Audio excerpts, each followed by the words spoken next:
Hi hello ಎಲ್ರಿಗೂ ಕೂಡ ನಮಸ್ಕಾರ. ಇವತ್ತೇನು ಟಿಪ್ಸ್ ತೊಗೊಂಡ್ಬಂದಿದ್ದೀನಿ ಅಂತ ತೋರಿಸ್ತೀನಿ. ಇವತ್ತಿನ ನೋಡಿ, ತರಕಾರಿಗಳು ಎಲ್ಲರ ಮನೆಯಲ್ಲಿ ಕೂಡ ತರಕಾರಿ ತರ್ತೀರಾ. ಯಾವುದೇ ಸೊಪ್ಪು ಇರಲಿ, ಕೊತ್ತಂಬರಿ ಇರಲಿ, ಕರಿಬೇವು ಇರಲಿ, ಎಲ್ಲನೂ ಕೂಡ ತಂದಾಗ ಫ್ರಿಜ್ ಇದ್ರೇ ಚೆನ್ನಾಗಿ ಫ್ರೆಶ್ ಆಗಿರುತ್ತೆ. ಫ್ರಿಜ್ ಇಲ್ಲದೇ ಇದ್ದರೂ ಫ್ರೆಶ್ ಆಗಿರೋದಿಲ್ಲಪ್ಪ ಅಂತ ನೀವು ತರೋದಕ್ಕೂ ಕೂಡ ಹೋಗಲ್ಲಲ್ವಾ. ಹಾಗಿದ್ರೆ ಬನ್ನಿ, ಇವತ್ತು ತುಂಬಾ ಯೂಸ್ಫುಲ್ಲಾಗಿ ನಾನು ಟಿಪ್ಸ್ ತೋರಿಸ್ತೀನಿ. ಫ್ರಿಜ್ ಇಲ್ಲದೇ ಇದ್ದರೂ ಕೂಡ ಚೆನ್ನಾಗಿ ನಾವು ಬಾಳಿಕೆ ಬರೋ ರೀತಿ ಇಟ್ಕೋಬೋದು. ಅದು ಯಾವ ರೀತಿ ಅಂತ ತೋರಿಸ್ತೀನಿ. ಇಲ್ಲಿ ನಾನು ಕೊತ್ತಂಬರಿ ಸೊಪ್ಪು ಮತ್ತು ಕರಿಬೇವು ಸೊಪ್ಪು ಒಮ್ಮೆಗೆ ತರ್ತೀನಿ. 2ರಿಂದ 3 ದಿವಸದ ಆಗೋವರೆಗೂ ಒಮ್ಮೆಗೆ ಇಟ್ಕೋಬೋದು, ಯಾವ ರೀತಿ ಫ್ರಿಜ್ ಇಲ್ಲದೇ ಇದ್ದರೂ ಕೂಡ ಅಂತ ತೋರಿಸ್ತಾ ಇದ್ದೀನಿ ನೋಡಿ. ಇವಾಗ ಚೆನ್ನಾಗಿ ಸರಿಯಾಗಿ ನಾವು ಕೊತ್ತಂಬರಿ ಎಲ್ಲನೂ ಕೂಡ ಜೋಡಿಸ್ಕೋಬೇಕು.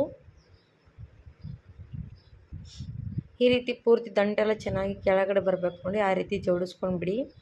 ಇಲ್ಲ ನೀವು ಸೂಡು ಏನಾದರೂ ಕೊತ್ತಂಬರಿ ಸೂಡು ಇರುತ್ತಲ್ವ, ಆ ರೀತಿ ತಂದರೂ ಕೂಡ ಪರವಾಗಿಲ್ಲ, ಅದೇ ಕೂಡ ಹಾಗೆ ಇಟ್ಕೋಬೋದು. ಯಾವ ರೀತಿ ಅಂತ ತೋರಿಸ್ತೀನಿ. ಇವಾಗ ಸ್ವಲ್ಪ ಚೆನ್ನಾಗಿ ಕ್ಲೀನ್ ಮಾಡಿ ಇಟ್ಕೊಂಡ್ಬಿಡಿ. ಹಾಗೆ ಇಟ್ಕೊಳ್ಳುವಾಗ ಸ್ವಲ್ಪ ಕ್ಲೀನ್ ಮಾಡಿ ಇಟ್ಕೊಂಡ್ರೆ ನಿಮಗೆ ಯೂಸ್ ಮಾಡೋದಕ್ಕೂ ಕೂಡ ಸಲೀಸಾಗುತ್ತೆ. ಈ ರೀತಿ ದಟ್ಟ ಕೆಳಗಡೆ ಇರಬೇಕು. ನಾವು ಕೊತ್ತಂಬರಿ ಸೂಡಿನ ದಂಟು ಕೆಳಗಡೆ ಇದ್ರೇ ಚೆನ್ನಾಗಿ ಫ್ರೆಶ್ ಆಗಿರೋದಕ್ಕೆ ಕೂಡ ಸಹಾಯ ಆಗುತ್ತೆ. ಇವಾಗ ನಾನು ಎಲ್ಲನೂ ಕೂಡ ಈ ರೀತಿ ಜೋಡಿಸ್ಕೊಂಡಾಯಿತು. ಕರಿಬೇವು ಕೂಡ ಚೆನ್ನಾಗಿ ಇದೇ ಥರ ನಾವು ಜೋಡಿಸ್ಕೋಬೇಕು. ಅಂದರೆ ನಾವು ಕಡ್ಡಿಗಳು ಮಾತ್ರ ತೆಗಿಬಾರ್ದು, ಹಾಗೆ ಇಟ್ಕೊಂಡು ಬಿಡಬೇಕು. ಈಗ ನೋಡಿ, ಕೊತ್ತಂಬರಿ ಸೊಪ್ಪು ನಾನು ಇಷ್ಟು ತಂದಿರೋದು, ಇವಾಗ ಇಷ್ಟೆಲ್ಲ ಚೆನ್ನಾಗಿ ಒಂದೇ ರೀತಿ ಜೋಡಿಸ್ಕೊಂಡಾಯಿತು. ಇವಾಗ ನಾನು ಏನು ಮಾಡ್ತೀನಿ ಅಂದರೆ, ಕೊತ್ತಂಬರಿ ಕೂಡ ಎಷ್ಟು ಫ್ರೆಶ್ ಆಗಿದೆ ನೋಡ್ತಾ ಇರ್ಬೋದು. ಏನಪ್ಪ ಮನೇಲಿ ಫ್ರಿಜ್ ಇದ್ರೇ ಕರಿಬೇವು ಕೊತ್ತಂಬರಿ ಇಟ್ಕೋಬೇಕಂತ ಅನ್ನೋರು, ಆ ರೀತಿ ಏನಿಲ್ಲ. ಮನೇಲಿ ಫ್ರಿಜ್ ಇಲ್ಲದೆ ಇದ್ರೂ ಕೂಡ ತರಕಾರಿಗಳು ಚೆನ್ನಾಗಿ ಸ್ಟೋರ್ ಮಾಡ್ಕೋಬೋದು ನಾವು ಕೂಡ. ಇವಾಗ ಕರಿಬೇವು ಆಯಿತು ನೋಡಿ, ಈ ರೀತಿ ದಂಟು ಚೆನ್ನಾಗಿ ಕಡ್ದು ಇಟ್ಕೋಬೇಕು. ಇವಾಗ ನಾನು ಇವೆರಡೂ ಕೂಡ ಏನು ಮಾಡ್ತೀನಂದರೆ, ಈ ರೀತಿ ನೀವು ಒಂದು ಸರ್ತಿ ಬಳಸಿ ನೋಡಿ, ಗೊತ್ತಾಗುತ್ತೆ. ಮತ್ತೆ ನೀವು ಇದೇ ಥರ ಬಳಸ್ತಾ ಹೋಗ್ತೀರ ಟಿಪ್ಸು. ಇದಕ್ಕೆ ಒಂದು ಅರ್ಧ ಗ್ಲಾಸಷ್ಟು ನೀರು ತಗೊಳ್ಳಿ. ನೀವು ಬೇಕಾದರೆ ಗ್ಲಾಸಲ್ಲೇ ಇಟ್ಕೋಬೋದು, ಏನಾದರೂ ಡಬ್ಬಿಗಳಿದ್ರೆ ಡಬ್ಬಿಗಳೇ ಇಟ್ಕೋಬೋದು. ನಮ್ಮ ಹತ್ರ ಇರುವಂಥದ್ದು ಏನಾದರೂ ಬಳಸ್ಕೋಬೋದು ನೋಡಿ. ಇಲ್ಲಾಂದರೆ ನಾವು ವಾಟರ್ ಬಾಟಲ್ ಇರುತ್ತಲ್ವ, ವಾಟರ್ ಬಾಟಲಲ್ಲಿ ಕೂಡ ಇಟ್ಕೋಬೋದು. ಇವಾಗ ನಾನು ಗ್ಲಾಸಲ್ಲೇ ಇಡ್ತಾಯಿದ್ದೀನಿ, ನೀವು ಬೇಕಾದರೂ ಕೂಡ ಇಟ್ಕೋಬೋದು ಈ ರೀತಿ.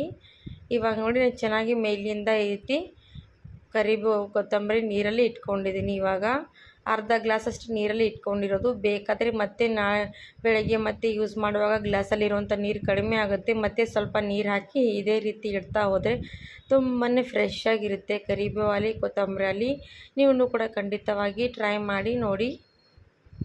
ಈಗ ನನ್ನ ಸೆಕೆಂಡ್ ಟಿಪ್ಸ್ ಏನಂದರೆ, ಟೊಮೊಟೊ ಹಣ್ಣು ಎಷ್ಟು ರೆಡ್ಡಾಗಿ ತಂದಿರ್ತೀವಿ, ಇದು ಬೇಗನೆ ಕೆಡುತ್ತೆ. ಆ ರೀತಿ ಕೆಡಬಾರ್ದು. ಮತ್ತು ನಿಮಗೆ ಜಾಸ್ತಿ ದಿನಗಳ ಕಾಲ ಈ ಚೆನ್ನಾಗಿ ಫ್ರೆಶ್ ಆಗಿರಬೇಕಂದ್ರೆ ಈ ಟಿಪ್ಸ್ ಫಾಲೋ ಮಾಡಿ ನೋಡಿ, ನಿಮಗೂ ಕೂಡ ಯೂಸ್ ಆಗುತ್ತೆ. ಇವಾಗ ಇದು ತುಂಬಾ ರೆಡ್ ಆಗಿರೋವಂಥ ಟೊಮೊಟೊ, ಮತ್ತು ಎಷ್ಟು ಚೆನ್ನಾಗಿ ಹಣ್ಣಾಗಿರೋವಂಥ ಟೊಮೊಟೊ ಅಲ್ವಾ. ಇದಕ್ಕೇನು ಮಾಡಬೇಕಂತ ತೋರಿಸ್ತೀನಿ ಬನ್ನಿ. ಒಂದು ಪ್ಲೇಟಲ್ಲಿ ಒಂದು ಅರ್ಧ ಚಿಟಿಕೆಯಷ್ಟು ಎಣ್ಣೆ ತೊಗೋಬೇಕು, ಕೊಬ್ಬರಿ ಎಣ್ಣೆ ಚೆನ್ನಾಗಿ ತೊಗೊಂಡು ಇದಕ್ಕೆ ನಾವು ಈ ರೀತಿ ಮೇಲೆ, ಈಗ ನೋಡ್ತಾ ಇರ್ಬೋದಲ್ವ, ಯಾವ ರೀತಿ ಮೇಲೆ ಭಾಗದಲ್ಲಿ ಈ ರೀತಿ ಹಚ್ಕೋಬೇಕು ಒಂದು ಬಟ್ಟಲಿನ ಸಹಾಯದಿಂದ. ಈ ರೀತಿ ಹಚ್ಚೋದ್ರಿಂದ ಟೊಮೊಟೊ ಹಣ್ಣು ಎಷ್ಟು ಫ್ರೆಶ್ ಆಗಿರುವಂಥ ಟೊಮೊಟೊ ಹಣ್ಣು ಹಾಗೆ ಇರುತ್ತೆ, ಸ್ವಲ್ಪ ಕೂಡ ಕೆಡೋದಿಲ್ಲ. ಈ ಥರ ಕೂಡ ಟ್ರೈ ಮಾಡಿ, ತುಂಬ ಯೂಸ್ ಆಗುತ್ತೆ. ನೋಡಿದವರು ಟ್ರೈ ಮಾಡಿ. ಮತ್ತೊಂದು ಥರ್ಡ್ ಟಿಪ್ಸ್ ಏನಪ್ಪ ಅಂದರೆ ನೋಡಿ, ಕೆಂಪು ಮೆಣಸಿನ್ಕಾಯಿ ದಂಟಿದ್ರೇ ಈ ರೀತಿ ಆಗಿಬಿಡುತ್ತೆ. ಏನಪ್ಪ ಈ ರೀತಿ ಅದಕ್ಕೆ ಮೆಣಸಿನ್ಕಾಯಿ ಎಲ್ಲ ಕೆಟ್ಟು ಹೋಗಿಬಿಡುತ್ತಲ್ವ. ಮೆಣಸಿನ್ಕಾಯಿ ಕೂಡ ಕೆಡಬಾರ್ದು, ಜಾಸ್ತಿ ದಿನಗಳ ಕಾಲ ನಾವು ಯಾವ ರೀತಿ ಸ್ಟೋರ್ ಮಾಡಿ ಇಟ್ಕೋಬೋದಂತ ನೋಡಿ ಬನ್ನಿ. ಇವಾಗ ನೋಡಿ, ಮೆಣಸಿನ್ಕಾಯಿ ನಾವು ಹಾಗೆ ಇಟ್ಕೊಂಡ್ರೆ ಈ ರೀತಿ ಕೆಂಪಾಗುತ್ತೆ, ಇಲ್ಲ ರೀತಿ ಕೆಡುತ್ತೆ. ಕೆಡೋದಕ್ಕೇನು ವ್ಯತ್ಯಾಸ ಅಂದರೆ ನೋಡಿ, ಮೆಣಸಿನ್ಕಾಯಿ ದಂಟು ಮಾತ್ರ ಸರಿಯಾಗಿಲ್ದ್ರೇ ಈ ರೀತಿ ಕೆಡುತ್ತೆ. ಹಾಗಾಗಿ ಮೆಣಸಿನ್ಕಾಯಿ ದಂಟು ಮಾತ್ರ ಇಟ್ಕೊಳ್ಳೋದಕ್ಕೆ ಹೋಗಬೇಡಿ. ಅವಾಗೆಲ್ಲಾದರೂ ಮೆಣಸಿನ್ಕಾಯಿ ತಂದೀವಿ ಅಂದರೆ ಈ ರೀತಿ ಮೇಲಿನ ದಂಟು ತೆಗಿಬೇಕು. ಈ ರೀತಿ ತೆಗೆದು ಇಡೋದ್ರಿಂದ ಮೆಣಸಿನ್ಕಾಯಿ ನೀವು ಎಷ್ಟು ದಿನಗಳ ಕಾಲ ಇಟ್ಟರೂ ಕೂಡ ಮೆಣಸಿನ್ಕಾಯಿ ಕೆಡುವುದಿಲ್ಲ. ನೋಡ್ತಾ ಇರ್ಬೋದು, ನಾನು ಎಲ್ಲನೂ ಕೂಡ ದಂಟು ಕ್ಲೀನಾಗಿ ಮಾಡ್ಕೊಳ್ತಾ ಇದ್ದೀನಿ.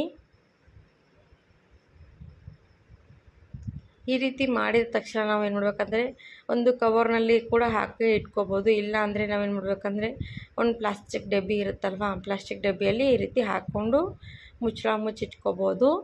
ಈ ರೀತಿ ಇಡೋದ್ರಿಂದ ಮೆಣಸಿನ್ಕಾಯಿ ಕೂಡ ಕೆಡೋದಿಲ್ಲ. ಟ್ರೈ ಮಾಡಿ. ಇವತ್ತಿನ ಟಿಪ್ಸ್ ಇಷ್ಟ ಆದರೆ ಲೈಕ್ ಆ್ಯಂಡ್ ಸಬ್ಸ್ಕ್ರೈಬ್ ಮಾಡಿ.